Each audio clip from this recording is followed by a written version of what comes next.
नमस्कार, आप देख रहे हैं आगाज टाइम में हूं आपके साथ सुहानी सिंह और ये नजर डालते हैं खास खबर पर। खबर लखनऊ से है, जहां पे समता सम्मेलन विश्वविद्यालयों में जातीय भेदभाव रोकने के लिए सख्त यूजीसी अब इकट्ठी रेगुलेशन लागू करने की मांग की गई है। लखनऊ 16 मार्च 2026 में अत्यधिक उच्च शिक्षण संस्थानों में बढ़ते जातीय भेदभाव के खिलाफ सख्त और प्रभावी नियामक व्यवस्था लागू करने की मांग को लेकर आज All India Forum for Equity UGC regulation समता आंदोलन के तत्वाधान में समता सम्मेलन का आयोजन यूपी प्रेस क्लब लखनऊ में किया गया। सम्मेलन का संचालन शांतम निधि ने किया है। वहीं सम्मेलन में वक्ताओं ने कहा कि देश भर के विश्वविद्यालयों में जाति आधारित भेदभाव की घटनाएं लगातार बढ़ रही है और हालिया आंकड़ों का हवाला देते हुए वक्ताओं ने बताया कि पिछले कुछ वर्षों में उच्च शिक्षा संस्थानों में दर्ज भेदभाव के संबंधित शिकायतों में लगभग 118% की वृद्धि दर्ज की गई है, जो इस बात का संकेत दिया है कि विश्वविद्यालयों में समानता और गरिमा सुनिश्चित करने के लिए एक मजबूत और जवाबदेह स्थानांतरण तंत्र की तत्काल आवश्यकता है। लखनऊ विश्वविद्यालय के प्रोफेसर डॉक्टर रविकांत चंदन ने कहा कि भारतीय विश्वविद्यालय में जाति आधारित भेदभाव एक गंभीर संरचनात्मक समस्या है और इसे लंबे समय तक व्यक्तिगत घटनाओं के रूप में पेश किया जाए, जबकि वास्तविकता यह है कि यह संस्थागत ढांचे में मौजूद असमानताओं से पैदा होता है। पिछले वर्षों में भेदभाव से जुड़ी शिकायतों में 118% वृद्धि इस संकट की गंभीरता को स्पष्ट करती है। इसलिए विश्वविद्यालयों में सख्त यूजीसी इकट्ठी रेगुलेशन और जवाबदेही सुनिश्चित करने वाले स्वतंत्र तंत्र की आवश्यकता है। आईसा की केंद्रीय आबादी की अध्यक्ष नेहा ने कहा कि देश के कई विश्वविद्यालयों में दलित, बहुजन और वंचित तबकों के छात्रों को आज भी अपमान, अलगवा और संस्थागत हिंसा का सामना करना पड़ता है। कई मामलों में यह दबाव छात्रों को आत्महत्या जैसे चरम कदम तक ले जाता है और यह केवल व्यक्तिगत पूर्वाग्रह नहीं बल्कि संस्थागत भेदभाव का परिणाम है। इसलिए यूजीसी इकट्ठी रेगुलेशन को सख्ती से लागू करना और कैंपसों में प्रभावी एंटी डिस्क्रिमिनेशन तथा बनाया आज के समय में की सबसे बड़ी जरूरत है। राजनीतिक टिप्पणीकार डॉक्टर मेंडूसा ने कहा कि आज उच्च शिक्षा का संकट केवल संसाधनों का नहीं बल्कि न्याय और समानता का संकट भी है। जब विश्वविद्यालय में जाति आधारित भेदभाव को नजरअंदाज किया जाता है तो यह संविधान के मूल्यों के साथ सीधा विश्वासघात है और विश्वविद्यालय के आत्मसमता के पुनरुत्पादन का संस्थान नहीं बल्कि सामाजिक न्याय के केंद्र बनना चाहिए। आईसा उत्तर प्रदेश के प्रदेश अध्यक्ष मनीष कुमार ने कहा कि कैंपसों में दलित, बहुजन, दलितों के साथ होने वाले भेदभाव को घटनाएं लगातार सामने आती रही है, लेकिन संस्थागत स्तर पर कार्रवाई की प्रक्रिया बेहद कमजोर है और शिकायत दर्ज करने से लेकर न्याय मिलने तक भी प्रक्रिया में भारी बाधाएं हैं। और इस तरह की यूजीसी इकट्ठी रेगुलेशन का उद्देश्य इसी संस्थागत चुप्पी और निष्क्रियता को तोड़ना है। रिहाई मंच के राजीव यादव ने कहा कि लोकतांत्रिक समाज में शिक्षा संस्थान की जिम्मेदारी केवल ज्ञान देने की ही नहीं बल्कि समानता और न्याय के मूल्यों को स्थापित करने की भी होती है। यदि विश्वविद्यालय में जातिगत भेदभाव को नजरअंदाज किया जाए तो यह पूरे समाज के लिए खतरनाक संकेत हो सकता है। एडवोकेट अजय भारती ने कहा कि भारतीय संविधान के अनुच्छेद 14, 15 और 17 समानता और भेदभाव के खिलाफ स्पष्ट सुरक्षा प्रदान करते हैं, लेकिन यदि विश्वविद्यालयों में इन संवैधानिक सिद्धांतों को लागू करने के लिए प्रभावी संस्थागत तंत्र नहीं होगा तो यह अधिकार केवल कागजों तक सीमित रह जाएगा। यूजीसी इकट्ठी रेगुलेशन इस दिशा में एक महत्वपूर्ण कदम है, इसे देश भर के विश्वविद्यालयों में सख्ती से लागू किया जाना चाहिए। सम्मेलन में वक्ताओं ने मांग की है कि विश्वविद्यालयों में स्वतंत्र और पारदर्शी एंटी डिस्क्रिमिनेशन तंत्र, समयबद्ध शिकायत निवारण व्यवस्था, नियमित सामाजिक ऑडिट और स्पष्ट जवाबदेही सुनिश्चित की जाए ताकि छात्रों और शिक्षकों के लिए सुरक्षित और समानतापूर्वक शैक्षणिक वातावरण बनाया जा सके। कार्यक्रम में छात्रों, शिक्षकों और नागरिक समाज के प्रतिनिधियों ने बड़ी संख्या में भाग लिया और यह संकल्प व्यक्त किया कि विश्वविद्यालय परिसर में समानता, गरिमा, सामाजिक न्याय सुनिश्चित करने के लिए यह अभियान आगे भी जारी रहेगा। जारीकर्ता ऑल इंडिया फोरम इकट्ठी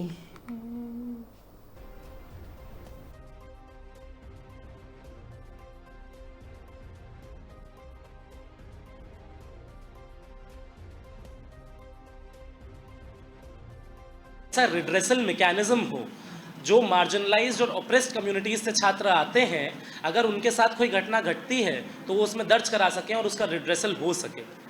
ये इसलिए लाया गया क्योंकि यूजीसी और सेंट्रल गवर्नमेंट के अपने डेटा के हिसाब से पिछले 5 सालों के अंदर 118% केसेस ऑफ कास्ट डिस्क्रिमिनेशन बढ़े।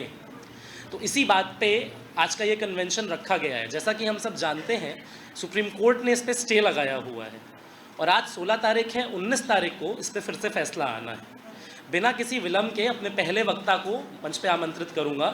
कॉमरेड मनीष, आप। बहुत शुक्रिया संचालक महोदय, कॉमरेड शांतम। मंच पर मौजूद हमारे मुख्य वक्ता रविकांत चंदन जी, माधुरी काकोटी जी, राजीव यादव और आयसा की केंद्रीय अध्यक्ष कॉमरेड नेहा, सभी को मैं क्रांतिकारी इस्तकबाल करता हूं और इस सभा में भी जो लोग मौजूद हैं उनको भी मैं क्रांतिकारी सलाम पेश करता हूं। जैसा कि हम सब इस बात को लेकर के यहाँ इकट्ठा हैं कि आज हमारे विश्वविद्यालयों की जो हालात है वो हालात इस कदर है कि हम सब उसको लेकर के चिंतित हैं। वो हालात इस कदर है कि हमारे देश के जो सर्वोच्च न्यायिक व्यवस्था है उसे चिंता व्यक्त करनी पड़ रही है कि हमारे विश्वविद्यालयों में आखिर चल क्या रहा है। हमने रोहित वेमुला जैसे एक होनहार स्टूडेंट की सांस्थानिक हत्या देखी, हमने पायल तड़वी, दर्शन सोलंकी जैसे ऐसे अनगिनत यूथ की, स्टूडेंट्स की जो ब्राइटिंग स्टार हो सकते हैं हमारे कंट्री के, हमारे देश के, उनकी लगातार सांस्थानिक हत्या, उनके साथ हो रही डिस्क्रिमिनेशन की घटनाएं हम लोग अपने विश्वविद्यालय कैंपसेस में देख रहे हैं। और सिर्फ इतना ही नहीं है बल्कि एडमिशन से लेकर के हम उनके डिग्री अलॉटमेंट तक, इंटरव्यूज़ और अपॉइंटमेंट तक के पूरे प्रोसेस में एक होलिस्टिक एक्सक्लूजन का एक मॉडल हम लोग देख रहे हैं कि उसका काम होगा कि वो न सिर्फ लॉ एंड ऑर्डर को मेंटेन करेगी, न सिर्फ गवर्नमेंट के अगेंस्ट एक चेक्स एंड बैलेंस को एस्टेब्लिश करेगी, बल्कि वो फंडामेंटल राइट्स को प्रोटेक्ट करेगी। और वो राइट्स हमको ये अधिकार देता है कि हम एजुकेशन सिस्टम में जा सकें, हम शिक्षा हासिल करें, सरकारी नौकरियां हासिल करें, सम्मानजनक जीवन जी सकें। इसी की गारंटी की लेजिटिमेसी लेकर के हमारा संविधान बना था। और आज हमारा संविधान 70 साल की अपनी पूरी जर्नी पूरा कर चुका है। 70 साल के माध्यम से इस देश को सर्व करने के लिए जो बेसिक सहूलियत है उसको हासिल कर पाते हैं। मैं जिस इलाहाबाद विश्वविद्यालय से आता हूँ उस इलाहाबाद विश्वविद्यालय में मेरी पीएचडी की फीस आज भी 500 रुपये है। मैं समझता हूँ कि ये देश का सबसे सस्ती कीमत पे शिक्षा, शोध, रिसर्च की शिक्षा दे सकने वाली यूनिवर्सिटी है। लेकिन जब मैंने दाखिला लिया था तब ये फीस 500 थी, लेकिन आज ये फीस बढ़ करके सीधे 20,000 रुपये हो गई है। पीएचडी में एडमिशन की फीस सीधे 20,000 रुपये हो गई है। 400% की फीस वृद्धि का आप लोगों ने तो पूरा सुना ही था, पूरा मूवमेंट चला था। एक्सक्लूजन करने की, बाहर करने की, बहिष्कृत करने की पूरी कोशिश लगातार जारी है। इन सब के बावजूद जो लोग विश्वविद्यालयों में पहुंच रहे हैं, दाखिला ले रहे हैं, उनके साथ दूसरे तरह के भेदभाव लगातार और बहुत इंटेंसिफाई तरीके से वो बना रहता है। सिक्योरिटी को, उस डिग्निटी को इंश्योर करने की लड़ाई है। ये लड़ाई है कि इस देश में जो संविधान जिन एथिकल मोरल वैल्यू की बात करता है वो मोरल वैल्यूज़ डाइल्यूट होकर के समाज के हर हिस्से में, हर एक व्यक्ति तक, हर एक तबके तक वो पहुँचे, ताकि समाज के किसी भी हिस्से में कोई विद्रोह न पनपे, समाज के किसी भी हिस्से में कोई एक्सक्लूजनरी, डिस्क्रिमिनेटेड फील न करे। और इसीलिए इस आंदोलन को सिर्फ 19 मार्च तक ये आंदोलन नहीं चलने वाला है। ये आंदोलन जब तक कि जो कॉन्स्टिट्यूशनल मोरालिटी उसको इंश्योर नहीं किया जा सकता, जब तक कि जो कॉन्स्टिट्यूशनल जस्टिस की गारंटी है वो इंश्योर नहीं होती है, तब तक इस लड़ाई को और मजबूती के साथ बढ़ाना होगा। सुप्रीम कोर्ट का जजमेंट 19 मार्च को जो आएगा, अगर वो हमारे पक्ष में आता है तो जाहिर तौर पर वो एक माइलस्टोन होगा। और हम लोग जो बात कह रहे हैं कि ये जो रेगुलेशन 2026 में आया, यूजीसी के द्वारा लेके आया गया, वो अपने आप में बहुत इनएफिशिएंट है। उसको और बेहतर बनाने की ज़रूरत है और अकाउंटेबल बनाने की ज़रूरत है। वो जो 10 मेंबर की कमेटी बनेगी, उस 10 मेंबर की कमेटी में सोशल जस्टिस इंश्योर होगा कि नहीं होगा, ये भी इंश्योर करने की ज़रूरत है। वो जो सिविल सोसाइटी के लोग भी उसका हिस्सा हों। इसके साथ साथ जो स्टूडेंट्स के द्वारा इलेक्टेड मेंबर्स को उसमें शामिल किया जाए, ताकि वो ज़्यादा अकाउंटेबिलिटी के साथ, ज़्यादा रिस्पॉन्सिबिलिटी के साथ इस तरह के मसलों को एड्रेस कर सके और उस पर एक जो ज़रूरी कार्रवाई हो सके उसको फेयर तरीके से उसको इंश्योर कराया जा सके। तो ये हम लोगों की मांग है कि सुप्रीम कोर्ट का जब डिसीजन आया है तो उस सुप्रीम कोर्ट के द्वारा न सिर्फ उसकी ज़रूरत पर बात की जाए बल्कि उसके नेचर पर भी बात की जाए, कि उसको और इफ़ेक्टिव बनाते हुए, उसको और बेहतर बनाते हुए, और उसमें टाइम शेड्यूल, टाइम को फ्रेम किया जाए कि विद इन टाइम उस पर कार्रवाई करते हुए उस पर न्याय दिलाने की बात की भी गारंटी की जाए। तो हम ये समझते हैं कि इन तमाम आंदोलनों का मकसद समाज में सामाजिक न्याय को स्थापित करना, गैर बराबरी और भेदभाव को पूरी तरीके से दूर करना, इन सब उद्देश्यों को लेकर के फोरम फॉर इक्विटी मंच बना था। और उसी के तहत हम एक देख रहे हैं कि जगह जगह सारी कवायद जारी है और इसने पूरे देश में एक व्यापक एकजुटता को स्थापित किया है। और ये एकजुटता सिर्फ यहीं तक रुकने वाली नहीं है। ये एकजुटता इस देश में जो सामाजिक आर्थिक राजनीतिक न्याय की भी जो गारंटी है, उस गारंटी को इंश्योर करने की लड़ाई तक जाएगी। आज जो पूरे इस देश के कॉन्स्टिट्यूशन पर डबल इंजन की सरकार के द्वारा डबल ताकत से बुलडोज करने की जो कोशिश की जा रही है, ये एकजुटता उसके खिलाफ भी इकट्ठा होगी। और हमने ये देखा कि जो विकसित भारत शिक्षा अधिष्ठानम बिल एक लेकर के आ रहे हैं, जिसमें वो कह रहे हैं कि हम यूजीसी को ही ख़त्म कर देंगे। अभी तक पूरी ताकत के साथ लगना होगा। हम सब ने इसके पहले भी बड़े बड़े आंदोलन देखे हैं। 2 अप्रैल का आंदोलन, जब SC/ST एट्रोसिटीज़ एक्ट को डाइल्यूट करने की कोशिश की गई सुप्रीम कोर्ट के द्वारा, तब हम सब ने देखा कि एक देश भर में इसके खिलाफ आंदोलन खड़ा हुआ और सरकार को बेंड डाउन होना पड़ा। हमने देखा कि जब CNRC की महिलाएं, जो माइनॉरिटीज़ और तमाम देश भर की महिलाएं CNRC के खिलाफ सड़कों पर आई, तब इस सरकार को घुटने पर आकर के उस CNRC को लागू होने से रोकना पड़ा खुद को। हम सब ने ये भी देखा कि 3 कृषि कानून जो पार्लियामेंट से पास हुआ था, उस पार्लियामेंट से पास कानून को जब इस देश के किसानों ने, नौजवानों ने, मेहनतकशों ने मिल करके जब लड़ाई लड़ी, तो दुनिया के इतिहास में ऐसा पहली बार हुआ कि जब किसी पार्लियामेंट से पास कानून को पार्लियामेंट के द्वारा ही लेकर के वापस करना पड़ा। ये दुनिया। मैं अपने सभी नवयुवक साथियों से ये बात अपने मंच के द्वारा रखना ये चाहता हूँ कि आज़ाद समाज पार्टी काशीराम, मैं लखनऊ जिला अध्यक्ष एडवोकेट अजय भारती, और ये जो हम नवयुवकों की ये जो लड़ाई चल रही है, वो आने वाले युग के लिए एक बहुत ज़्यादा गंभीर मुद्दा बनता जा रहा है। और इसका कारण सिर्फ OBC SC, जो आज हम लोग 6,743 वर्गों में बटे हुए हैं, तो इसका सारा श्रेय हम छात्रों को नहीं जाता है।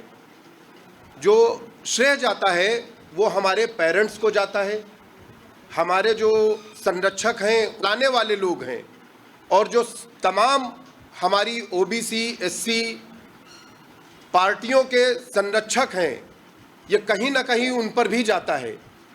क्योंकि कोई भी पार्टी हो, कोई भी संगठन हो, छात्रों के भविष्य के हित में और नवयुवकों के हित में कोई भी बात सुनने को तैयार नहीं। अपनी बहन को कुछ दबंग लोगों ने, पाखंडवादी लोगों ने पेट्रोल डालकर उस पर आग लगा दी गई और वहाँ से केस रिफर करा गया KGMU। जब KGMU रिफर करा गया तो क्रिमिनेशन के लिए वो बोले कि यहीं गुलाले घाट पर होना है। तो अब आप खुद बताइए, जब हमारी बहन, बेटी या नवयुवक भाई हमारे सेफ नहीं हैं, तो बताइए हम लोग कैसे आगे के भविष्य के बारे में सोचें। चाहे वो विश्वविद्यालय हो, चाहे विद्यालय हो, और चाहे आप छोटे स्कूलों को ले लीजिए। आप, हम और हमारे पेरेंट्स इस बात को सुनने को तैयार नहीं है कि हम लोगों का शोषण हो रहा है। इक्विटी रूल्स जो आए थे वो क्यों ज़रूरी है, क्या बात है। I think almost all of you know all of it very well कि क्यों ज़रूरत है। ये जो 118% का आंकड़ा बार बार दिया जा रहा है कि 118% वृद्धि हुई डिस्क्रिमिनेशन के केसेस में, ये सबको पता है, ठीक है, ये एवरीबडी नोज दिस। मैं बताना अगेन लाइक आई सेड कि अगर मैं किसी इंसिडेंट का अपनी ज़िंदगी से उदाहरण देती हूँ तो आप इसको यस ऐसा समझ लीजिए, वो जो डिस्क्लेमर नहीं आता, this has no relation to anything real, ठीक है, ये सारी इमेजिनरी बातें हैं। बोलना पड़ता है डिस्क्लेमर क्योंकि FIR खाए हुए लोग थोड़े से छाछ भी फूक फूक के पीते हैं। तो ऐसा हुआ था, अगेन इट्स अ काल्पनिक घटना कि जब मैं पहली बार एक इंस्टीट्यूशन में जब मेरी नौकरी लगी थी, तो one of the first things, मैं बैंक में अपना सैलरी अकाउंट खुलवाने गई थी, और one of the first things, एक जन बैठे हुए थे, वो मेरे कोलीग ही थे, अभी रिटायर हो चुके हैं। उन्होंने मुझसे पूछा मेरा नाम। मैंने कहा माधुरी काकोडे। तब मेरी शादी हुई नहीं थी, नहीं तब मेरी शादी हुई। हैपेंस, और ये हम सब जानते हैं कि ऐसा होता है। इसीलिए the only thing which I want to say today, first of all I am extremely happy to see representation of students from different political parties in this audience. I am very happy because मैंने कई बार इस चीज़ को दोहराया भी है कि समाज में किसी भी moment of time पे it is extremely important for us to identify who is the enemy, और उसके लिए छात्रों का इकट्ठित होना बहुत ज़रूरी होता है, because that's the biggest power, that's इतना एनर्जी और इतनी पावर यूथ के अलावा और किसी भी वर्ग में नहीं होती है, स्टूडेंट्स के अलावा और किसी भी वर्ग में नहीं होती है। इसलिए दैट्स वाई आप देखेंगे भी कि की जो राइट विंग है या फिर कंजर्वेटिव मेंटालिटी है वो भी स्टूडेंट्स को ही टैप करने में जुड़ी हुई है। उसका सारा पैसा, सारी रिसोर्सेस इसी में जा रही है कि स्टूडेंट्स को और छात्र वर्ग को और इस पर्टिकुलर एज ग्रुप को किस तरीके से इन्फ्लुएंस किया जा सके। That's why the only thing which I will leave you today with is this one sentence जो मैंने अभी रिसेंटली पढ़ी, वो है persistence is not patience, persistence is resistance. हमें रेजिस्टेंस अगर करना है तो हमें परसिस्ट करना पड़ेगा, क्योंकि डिनाई करने वाले लोग, हमारे अधिकारों को डिनाई करने वाले लोग, हमारी रियलिटी को डिनाई करने वाले लोग हर मोमेंट, हर लेवल पे मिलेंगे।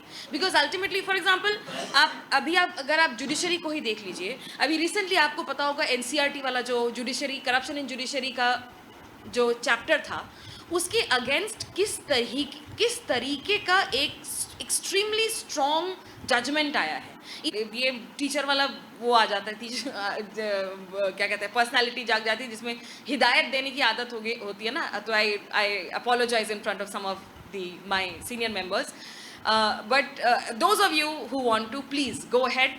आप परसिस्टेंस इज रेजिस्टेंस, परसिस्ट कीजिए, रेजिस्ट कीजिए, कंटिन्यूअसली कीजिए। Thank you very much.